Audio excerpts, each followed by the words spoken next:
Have you got it now? Yes, excellent. So Ken is both the head of parish mission, and he's also a church consultant and has worked with many denominations over the years. I have an important question for you, Ken. You've been in lockdown, and what was that thing that you most look forward to coming out of your lockdown this week? I think I probably said seeing my kids, and that is true. But also it'd be getting out in the bush. So I'm a bit of a hiker, and there's not a lot of bush within 5 k's of my house. So I'm looking forward to heading up to the Hamer Arboretum, which is up in the hills behind Melbourne, and spending some time doing the hills up there on Monday. Excellent. Ken, with that, I'd love for you to start participating and sharing with us about Pathways. Thank you. Thank you. All right, let me just jump on the share screen here and go with presentation. So Pathways, or the book or the practice model that we use in my system, is really about local mission for all kinds of churches. So I want to introduce you to a way of thinking about local mission. So whether you're leading a really large call with multiple staff or even on multiple sites, or whether you're dabbling with missional communities, or whether you're planting, this is a way of thinking missiologically rather than here is a program that you can plug in. So I want to start by illustrating how Pathways works. And just quickly telling you my journey. My family, when I was born, were not a believing family. We were good, solid Aussie pagans. You know, we lived in the suburbs. We had a 3-fronted brick house. We had a Holden in the drive. We had an average number of kids. We were the average family. And while my parents got me christened when I was a baby, that really had no meaning for any of us. It was just something that you did because you did it. The difference happened when my brother and I started at primary school. My brother and I are very close in age, and we met another family just like us, 2 boys, same age as us. They lived in the same suburb, 3-fronted brick house, Holden in the drive, all very similar, except they were believers. They were part of a local church. And as a friendship formed between those 2 families, they started to invite us into the life of the church, not into worship services, but into things we might be interested in. And most especially a boys' brigade company, which began in their local church soon after we made friends with them. And there, my brother and I and my dad started to form friendships with believing people, and started to hear references to this thing called the gospel. And as we went on and became more and more engaged in church life, we had more and more opportunities to hear the gospel in camps, church parades for Boys Brigade. And one by one, each of my family members made a faith commitment. Now, this was a Baptist church, so being Baptists, they baptize you, whether you've been christened or not. So we were each baptized to demonstrate our faith commitments, and were very quickly thrown into the life of the church in terms of ministry. So very quickly we found ourselves doing stuff in church. So by the time I was a mid-teenager, I was a leader in a youth group. I was assisting with the conduct of worship services in the church. And by the time I was a young adult, I was running a pretty large young adults ministry in church. And then went very quickly on to vocational ministry in another Baptist church.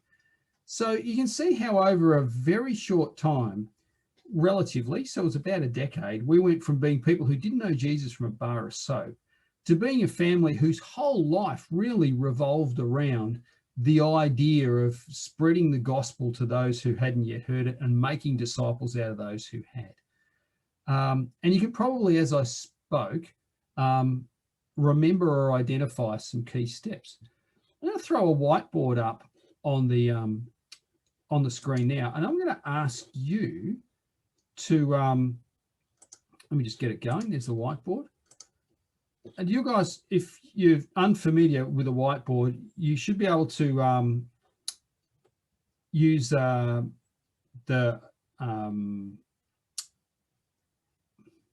panel above. There's a whiteboard panel. If you click that at the top of your screen, you'll get a little drop-down menu, and you can use the text tool. If you can see that little text tool, and you can just stamp on the whiteboard there and say, let's say text tool. What's what I want? I'm going to write junior soldiers because I know that's a good salvo thing. You might say that's one of the things that I got involved in that was part of my pathway. So I'd like you to just throw as many things on that whiteboard as you can think of that were part of your journey to being where you are now as a leader in the Salvation Army Church. You'll need to be quick because we haven't got much time.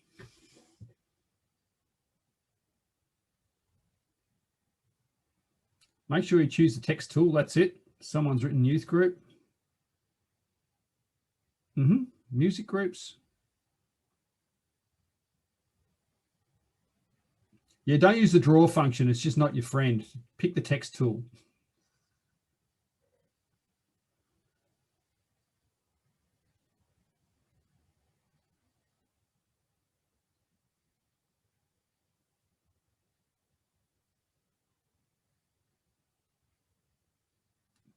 Give you perhaps another 30 seconds.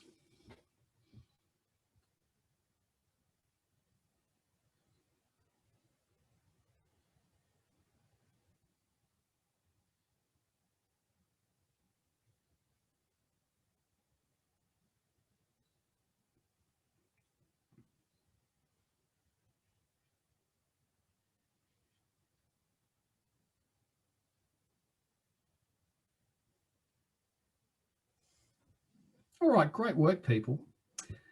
The pathways question that I like to ask people is, does your church do any of that stuff? And I'm guessing your church probably does bits and pieces of those things that you can see up on the whiteboard.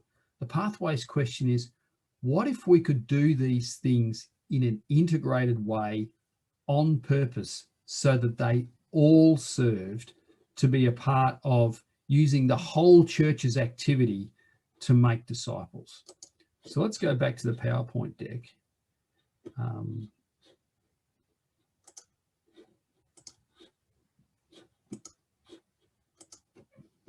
So that's my journey. That's your journey. But what I learned as I was writing the Pathways book and in developing the practice model for Pathways is that it's the journey, is that the journey that I went, while the specifics are quite unique to my story, there's some general principles that have applied in disciple making in the church since the earliest days of the church. So if we look at things like the early missional movement amongst the Celts, if we look at the way the early church, even before that started, if we look at the way Wesley worked, if we even look at the way William and Catherine Booth worked, in the early documents of the founding of the Salvation Army Church was a diagram that looked remarkably like Pathways. This is what the church has been doing, whether it's the monastic movement or whether it's sort of cutting edge missional community work that's sort of emerged in the past 5 to 10 years. This is the way the church has been making disciples for the past 200 years or 2,000 years. So what we try and do is understand Pathways as a series of stages that takes a person who's an unbeliever, someone who doesn't know the gospel or anything about Jesus and the church, through to being a mature disciple, doing that intentionally, doing that thoughtfully in a way that tries to build the most efficiency in our systems. Pathways is a way of taking a person through those development stages. It's a way of thinking about organizing everything in your church around making disciples. In other words, it's a way of thinking of your church as a disciple farm. So a farm is an environment that grows things on purpose. A church should be an environment that grows disciples on purpose. When we do pathways with churches, the first question we ask is, who's your mission focus? So even in very, very large churches, if they just try and reach their whole community all at once, they find themselves either really, really tired or really, really ineffective, or both.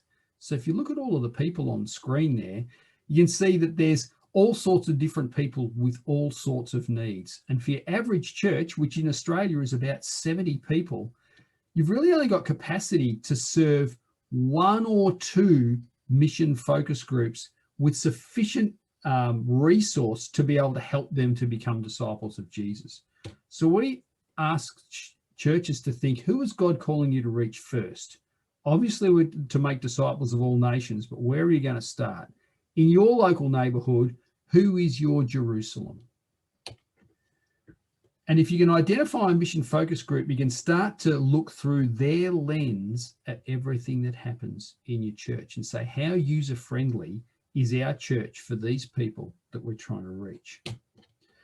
And then we start thinking about, what are the development stages for that mission focus group as they journey towards Jesus and towards Christian maturity? And we try and encourage churches to think here. Who are the people in your mission focus group in your neighborhood, and how can you make them aware of what's going on? They're your potential contact. What have you got? What are you doing that seeks to take opportunity with those potential contacts? And we'll start to get to some examples of that in a second. And then it goes through to in touch. How do we go from them being a potential contact to being an actual content, so that we, rather than them being a demographic, they're a human being with a name and an address and an email address and a phone number, so that we can actually be in touch and communicate with them? How can they go from there to feeling like they belong in the church? So for us, it was a Boys Brigade company long before we attended a worship service. But how can your mission focus group members start to feel like they belong in the community of believers, even though they don't yet believe? How can we encourage them to consider the gospel of Jesus Christ? How can we take them from people who like hanging out with Christians to start thinking about, I would like to be a follower of Jesus? Once they've decided that, how can we help them be a follower of Jesus so that they start the work of conforming their whole life to the ways and teachings and priorities of Jesus? Once we've started to think about that, how do we help them serve in ministry? How do we help them use their gifts and their abilities for the furtherance of the gospel? And how do we invite them into leadership? Not everybody will become a leader, but if we expect everybody to become a leader, we'll get more leaders than if we don't. So what I want to do now is break this down step by step so that we can work through what this looks like concretely on the ground. Just love that little slide up at the top there. You know, given we've got a US election on, I thought that might be appropriate.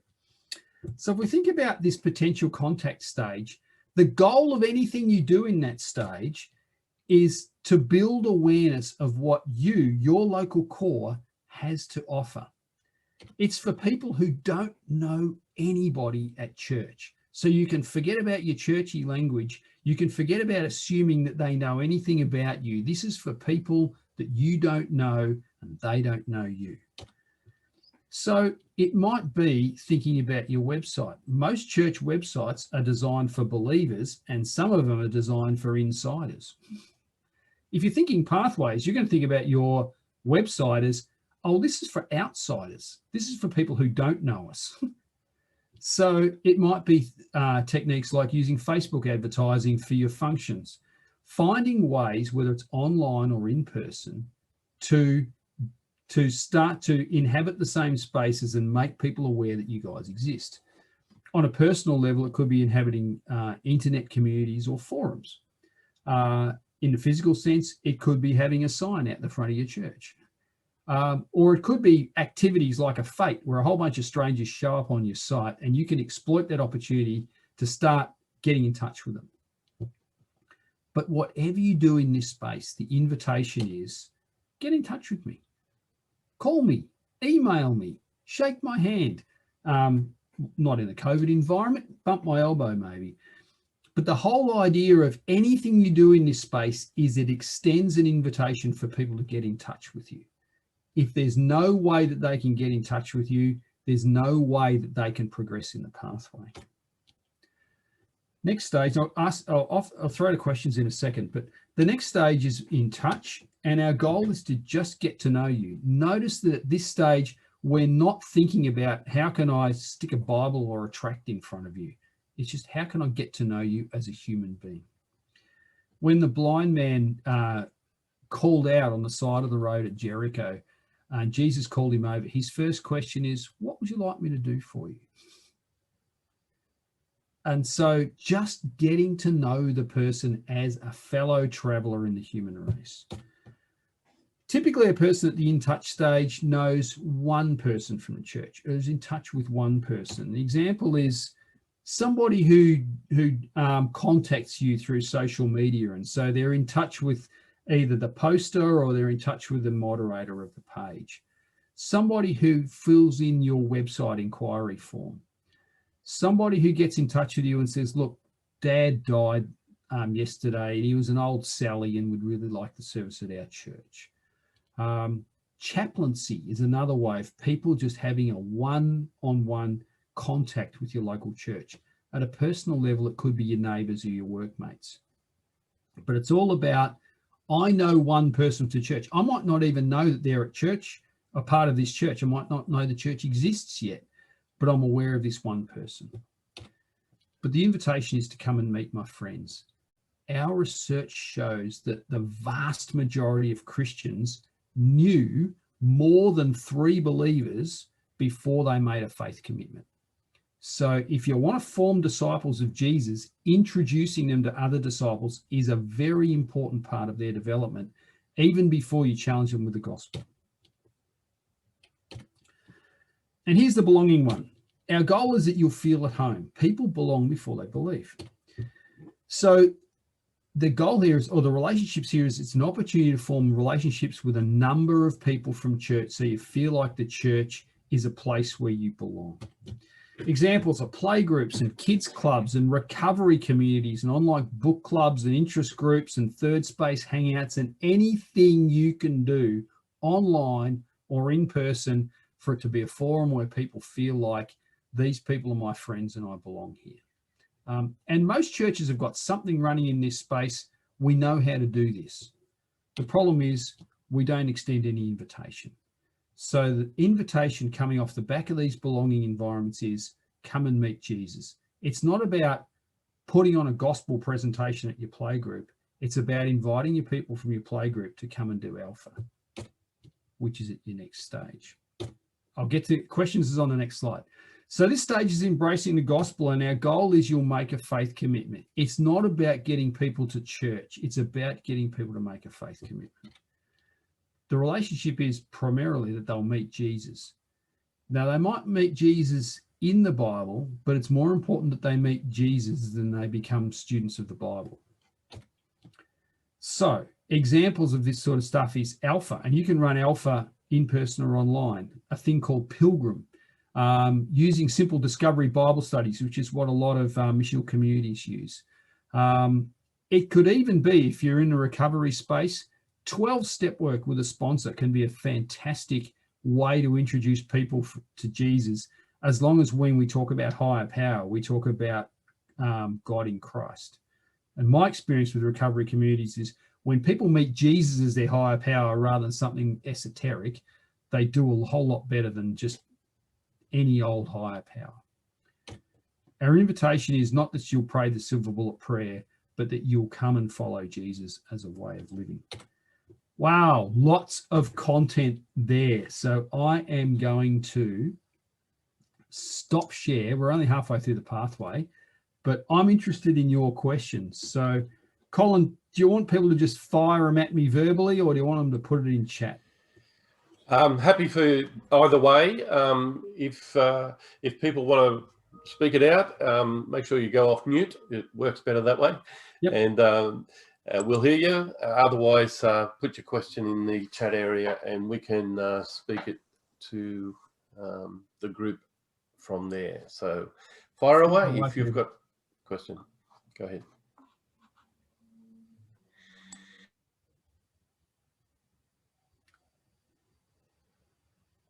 The silence is deafening.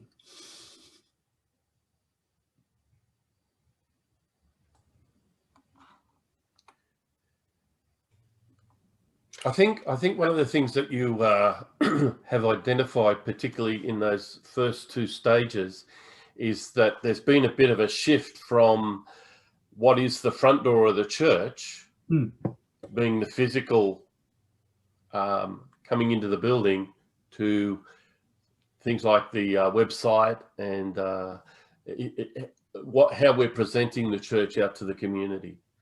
Your website's just become an absolute non-negotiable. So research coming out of the US shows that people will look for a church online, and people will want to check your church out online long before they'll come through the door. What research is showing is that churches that offer an online offering actually increase their in-person attendance. So people will want to come to church by hanging out online first. So I was speaking to Craig and Donna Todd, who's North Brisbane Salvos, and Toddy was telling me that he was sitting next to a guy in church before lockdown, and they were right in the middle of their giving thing, and he's a new guy, it's his first day in church, and Toddy's trying to say to him, oh, look, he's trying to explain what's going on. And the guy said, mate, I know what's going on. I've already given. I've been attending your church online for a year. And that's what's coming. So the whole idea of, oh, we're only a small church, we don't need to have an online offering, you can forget that. This is the new reality. Unfortunately, mission in the 21st century is about having a credible online offering so that people get an idea of what you are like, that they can view from the safety of the web before they get in the room. And it's becoming virtually unavoidable. Can I say to any of you who are thinking, wow, online, I can't do that? Let's have the discussion, because I think we need to be partnering and working together more. If you need help with that, make sure you talk to someone about it, talk to us in the Faith Communities Development team to look at ways of supporting in that area. Yep. So we've had some real crusty old schoolers in my system manage to get themselves a Mevo and get themselves a laptop and run something reasonably credible online. It's a steep learning curve, but it's doable. I'm going to jump back onto the deck because I want to keep moving. Oh, so the next step is following Jesus. And this is really important, because I think this is where some churches forget what we're on about. Our goal in the following Jesus space is that to encourage people to live a life of repentance and renewal, that they would be transformed to become more and more like Christ. We, the church, have done a pretty ordinary job of this. And because of that, because of our reluctance to talk about repentance, our reluctance to talk about paying the cost of what it means to follow Jesus, means that we've got people who have been in church their whole life, but they're still terribly immature. So the relationships are: you meet with Jesus, you meet with mentors, you meet with fellow travelers on the way. And this could be your life group. It could be your life transformation group, if you're familiar with those. Most churches, this is where their worship service sits.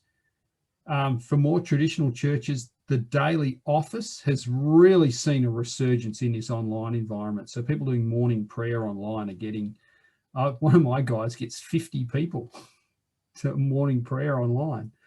So there's all sorts of options there. But the key is not just giving content, but inviting people to live a life of repentance and renewal. And from there, we encourage them to come and serve Jesus. Hopefully, these two stages very strongly overlap. Serving in ministry. Oh, this has come up in the wrong order. I'll go back up the top there. In this situation, we're asking people to use their gifts to serve Jesus. People's discipleship is helped by them serving. And the sooner that we can get people in harness and serving, the more likely they are to hold on to their commitment. People commit to what they're involved in, not the other way around. So getting people involved and getting them serving is good for their discipleship. I try and encourage people to be engaged in a team rather than just being on a roster. And examples here is your SHAPE course, your training sessions. All of this can be done online. Apprenticing approaches, planning meetings, all these things can be done online, in person, or a hybrid thereof. So I really want to encourage you to not think that, oh, you know, we're so limited in what we can do. There's so much that we can do by adapting to an online environment, and it actually makes things more efficient. Invitation is to step up and lead. So in leading ministry, I love that picture, by the way. There's the leader. That you'll lead, our goal is that you'll lead others serving Jesus. The relationships are with peer leaders and with the team that you lead. So we really encourage churches to develop a leadership community in this environment. It doesn't necessarily have to be your church council, but an environment where they've got peer leaders. Anything that we do that is designed to empower leaders to lead sits in this, this space. So we've got some examples there on your screen.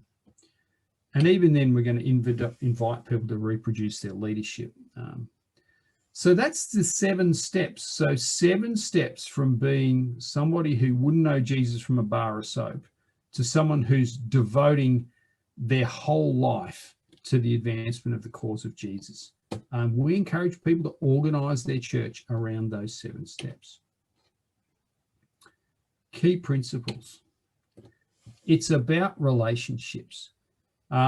Research over the centuries has found that people adopt the faith of their friends. Right from the earliest days of the church spread through social networks, families, and then the people who are involved with members of those families, and it spread to another family. It was a lot like COVID-19. It's about relationships, and thinking that we can just achieve this by having all the ducks lined up programmatically simply won't get you there. It's about a compelling spiritual life. People will not be interested in your faith until they can see that it's really, really valuable. And so part of the reason the church has struggled in the second half of the 20th, well, the final quarter of the 20th century, is because we didn't build a compelling spiritual life. So it's just so important that people have a depth of relationship with Jesus that wells up, as John 8 says, into a spring of eternal life. And it's about transition from one step to the other via invitation, via personal invitation. You can advertise Alpha on your website. You might get a few people show up. If you personally invite people, would you like to come and do Alpha with me? You'll get a whole lot more people. So it's about transition by invitation. You've got to be intentional about it, but the intentionality is most effective if it comes in the form of a personal invitation. So here's what's emerging. With Pathways, lots of churches have had a go with this, but lots of churches, in my experience, do a lot of stuff. In fact, most churches do more stuff than they have capacity to run well. I've worked with churches of less than 50 people that are trying to pursue 4 mission focus groups and failing with all of them.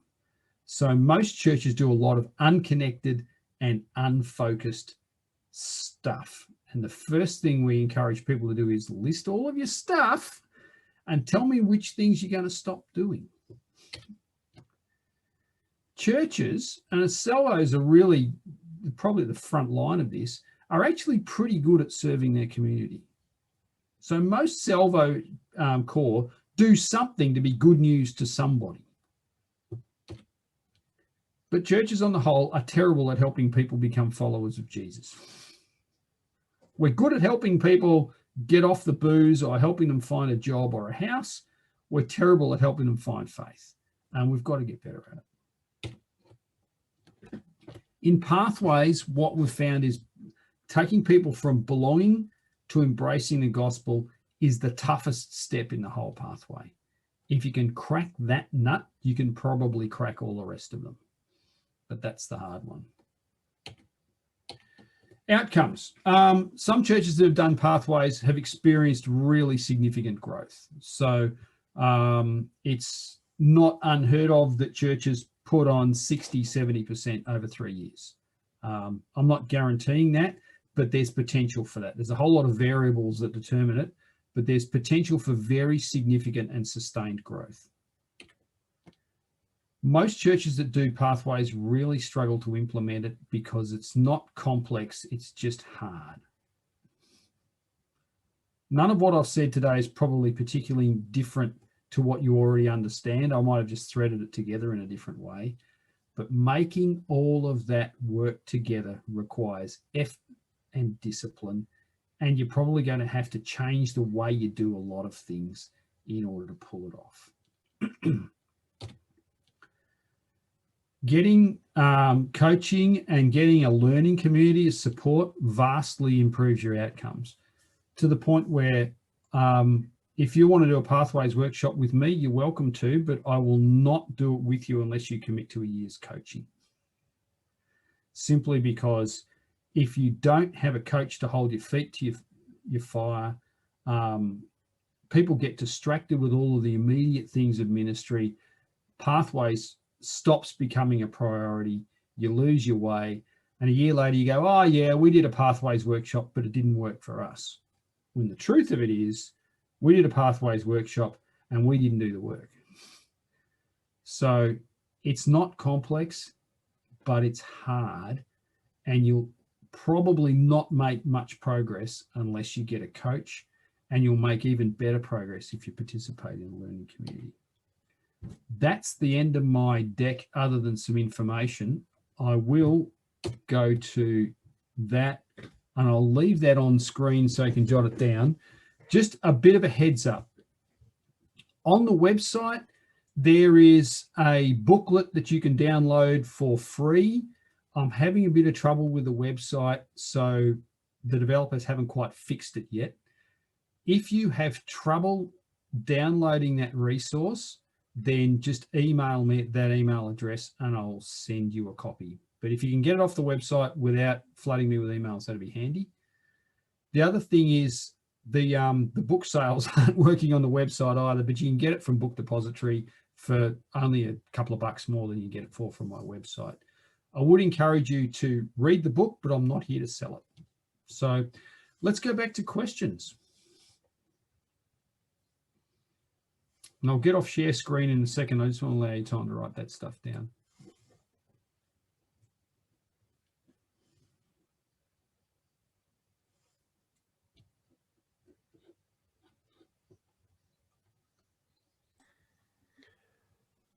Don't forget to unmute with your questions or your comments.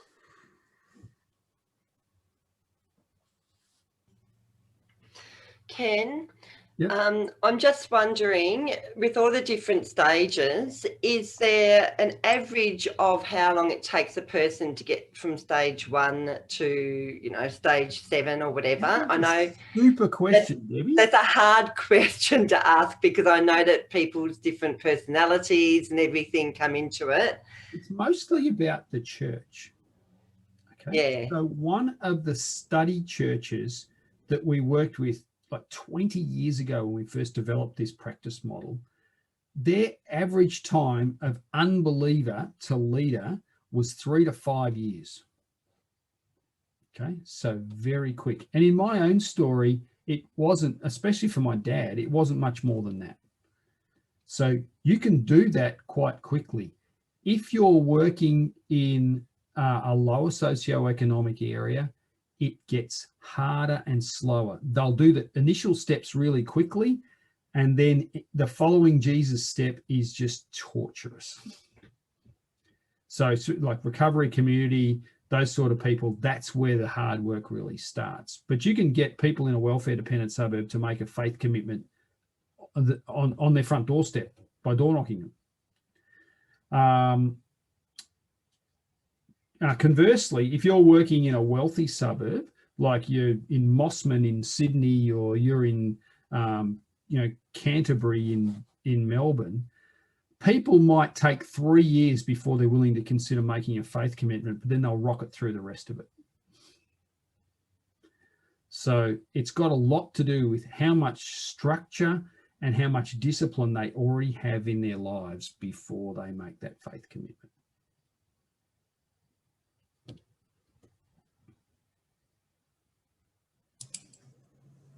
In the place of your, I guess your church, the people who are in your core, the Christian people. Yep. How important is it that they understand their faith enough to share? Is it, as I've been listening, we've talked about Alpha and going into some sort of a life group, I'll call them, Yep. to make it easier. But what I guess I keep coming up to is how important, I think it is important, but where is the place of this contingent of people who know their God story, if you like, who know who God is for them and can share in this process that you're talking about? It's a great question, Michael. And I would encourage people to separate two ideas: witness and evangelism. They're not the same thing. Every Christian needs to be able to be a credible witness. And a witness is somebody who simply gives evidence. Here is the evidence of Christ in my life. Okay, my life is richer, my life is stronger, I have overcome this, whatever it is. Jesus is really important to me. That is witness. And there's lots of Christians who can't simply state in conversation when it comes up how valuable their faith is. And that's not a case of they haven't learned the right gospel presentation. That's a case of they're not particularly passionate followers of Jesus. They're just churchgoers. Yeah. So everybody needs to be able to do that. If you've got a faith that's vibrant enough that people go, what is it you believe? Like, who's your dealer and how do I get some? If they can ask you that question, all you need to do is invite them into an environment where they can learn the gospel. You don't have to be able to step them through the gospel propositionally. You just invite them into an environment where they can do that. People will eventually make a faith commitment if you just sit with them and read the scriptures with them and ask them what they think. Yep. We've proven that. Like the Bible and the Holy Spirit will do all the heavy lifting for you. Thanks. Yeah. So, a couple of questions on the chat there. There is a question about can we get a copy of the slides? I prefer not to. The reason is they serve as an inoculation. Yep. If you're really interested, either read the book or talk some more about doing a Pathways workshop. But do a Pathways workshop with a skilled facilitator who'll take you through it properly. Good. And you can also revisit the recording that you've watched you today. Can play that till the cows come home. Yeah. And then the other question here, and maybe Ken, so this question comes from Kumara, Kuma, and have you done any connect thinking about the Salvation Army membership pathways like our adherent and soldier faith identification membership system, or is this not much of the focus for this model? So I guess that relates to, I guess, some of your coaching with North Brisbane and over the years. I'm not dobbing Donna and Toddy in. We haven't done a lot of work in that space with North Brisbane. North Brisbane is one of those churches where actually Sunday is such an attractive event that people just show up. Yep. And they haven't actually done that much work. You'd be surprised how little Pathways work we have done together, given what sort of explosive growth that they've experienced. So I'd love to be able to take all sorts of credit for what Donna and Toddy have seen, and I can't. Having said that, though, I think there's a a cultural understanding of the pathway that Mm. undergirds what they're doing, Yeah. to the degree that we're currently working with them on their church management system. Yeah. To embed the pathway Mm. into what they're doing. So Yeah, but we into actually their worked a lot harder on it down at Cronulla when they were planting down there. So I think that if you're very thoughtful about your the sort of embedded system that sort of is part of Salvation Army tradition, if you can make that attractive and understandable for your mission focus group, there's no reason why it shouldn't work. But it needs to be, you'll need to do some translation work to make it intelligible for whoever it is you're trying to reach. And that'll look different for different mission focus groups. Got to think like a missionary rather than thinking like an administrator. Great question.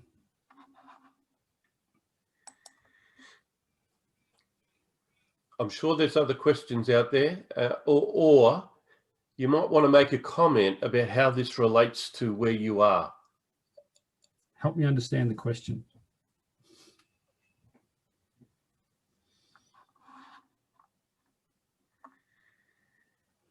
So when you say how it relates to where you are, I actually don't quite know what you're asking. So whoever asked the question. Sorry, that was me, and I was sorry. It was my encouragement to people to that might want to make a comment about what they've heard today and how it could relate to them. So it is just Colin speaking. Okay. Did you want me to address it, or do you want me to let people? No. I just wondered if anyone else would like to make a comment on what they've heard, if it's not a question.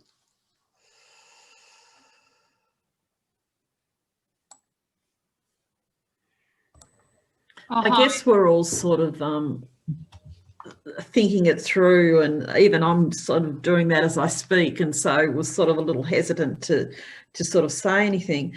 But just thinking it through, so it's still like an attractional church model. Yeah, I'll agree with that. And then just tossing it over in my mind, and so this whole concept of gathering. Mm-hmm. And then the whole thing about like we're the church in our neighbourhood, wherever we are, and then thinking about all of that in light of the COVID restrictions and physically getting together too. So I'm just thinking things Can I through. jump onto that for a second, Robert? You raised some really important issues. In the 1990s, some unhelpful people came up with this dichotomy, missional versus attractional. It's never been true for the church. That is a false dichotomy, because the church has always been to some extent gathered. Even if you're gathering, 5 Chinese believers in a little flat in Beijing, it's still gathered. And if that is a good place to be, it's attractive and other people will come. So, and at the same time, we are the church wherever we are. That said, there's been this emphasis now on being the scattered church that I think has been overemphasized, and your average believer can't be the whole church by themselves in their street. You can't do pathways by yourself. And saying to people, you've got to reach your neighbors, you've got to make friends with them, you've got to witness to them, you've got to introduce them to Jesus, you've got to disciple them all by yourself. It's too much to ask, and it's theologically incorrect. So if we read the scriptures and we read Paul's writings in the Corinthian letters and Ephesians, this is a team sport.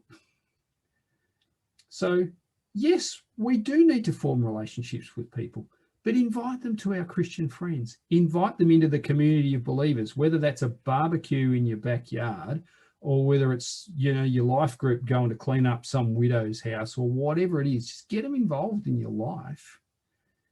And then invite them into an environment where they can consider the teachings of Jesus when they're ready to hear it, when they're curious.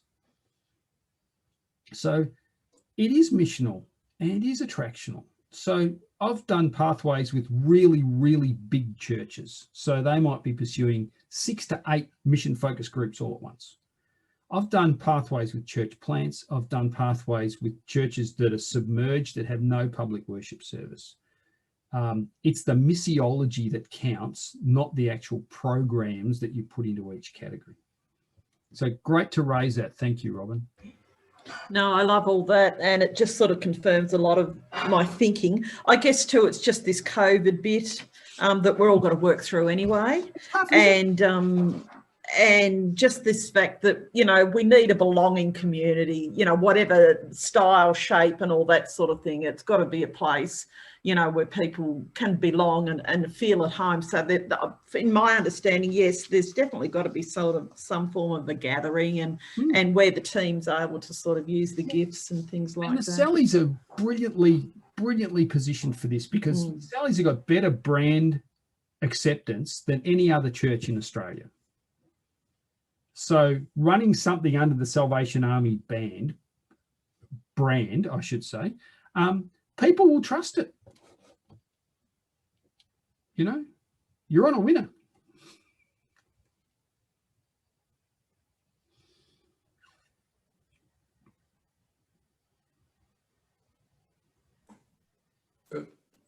Ken, my question is, have you got any advice, once you clarify your mission focus and you realise you have to reduce activity to realign to your mission focus, have you got any advice on how to do that? Yeah, it's a tough one, isn't it? Because if you try and shoot one of those suckers, they're going to push back really hard. Yeah. I encourage you to think through, to map out all of the activity of your church. That's what we do in a Pathways workshop. What's all the stuff that you do? And then figure out the things that are most getting in your way. So if you've got, you know, 5 octogenarians that meet on a Wednesday afternoon in a cafe to discuss W.H. Auden, who cares? You're not going to try and shut that down because it's actually not costing you anything. If you've got some sort of deeply religious activity that's getting in the way of you running a play group on a Wednesday morning when you're trying to reach young mums, that's something that's going to have to give. So figure all this. You know, I worked with one church that they had a church fete, and it took half the church, half the year to pull that fete off every year. It just consumed a huge amount of resources for no missional outcome. So they either had to make it serve them brilliantly or they had to shoot it. And in the end, they shot it. Another church I worked on, very similar, they decided to switch it for mission and they got an equally good result. But find the thing that's consuming your resources, and you're either going to have to make that serve or you're going to have to give it its marching orders. And be prepared for pushback. That's, you know, when you accepted that commission as a Salvation Army officer, you accepted the commission to start fights.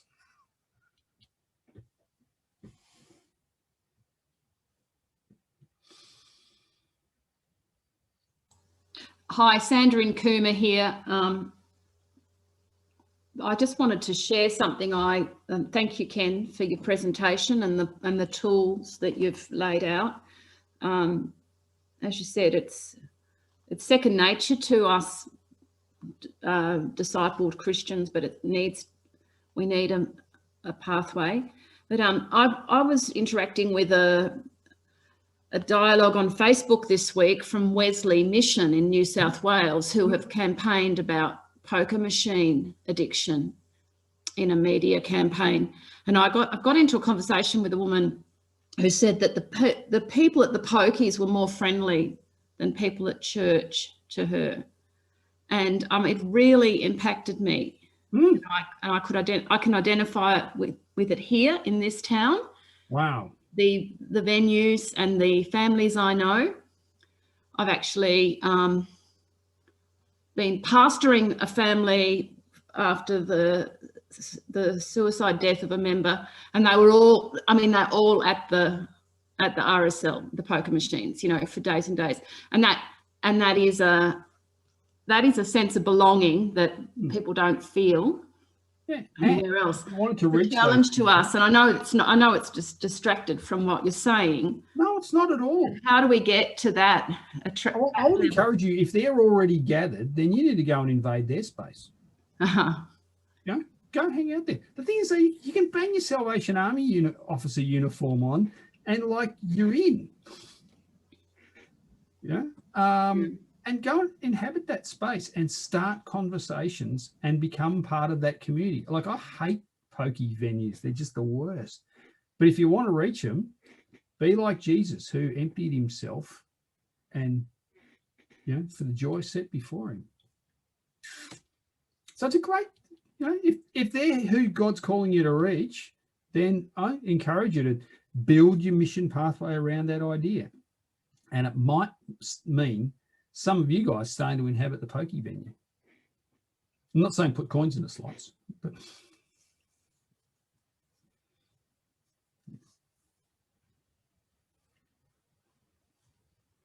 Yeah, I thank you. Yes, it is part of some of our street ministry, but it's also I guess I was trying to reflect on the makeup of our group dynamics in our programs and activities. yeah. Whereas there might not The be. other problem too is that sometimes Yeah. the stuff that we do actually on site in church is not particularly user friendly for people who are outsiders, and we really need to rethink that. Mm, So, yeah. So we will finish in just a moment. So I want to give you a last opportunity if you've got a question to ask before I have some concluding remarks. Any final questions there? Well, before I say something, is there anything you'd like to finish with, Ken? I just want to say thanks for the opportunity. I'm a big fan of the Sallies, so I've been kind of walking with the Salvos for quite a while now. And, I just want to encourage you that you've got a good value proposition and a good history. And go at it, people. Hmm.